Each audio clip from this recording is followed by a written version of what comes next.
Baliin mo. Halisin mo na yan. Alisin mo ganito, oh. Oh.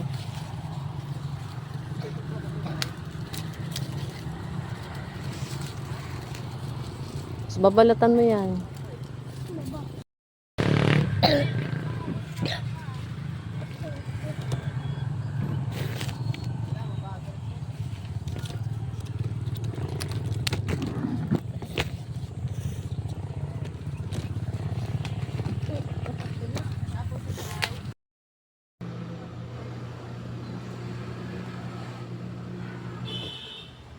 Samantalang yung ate niya kung nagsiselfon, no? Sipag talaga ng anak ko. Wow, sipag naman ng anak ko. Sipag, oh. Mamaya, mangangat eh.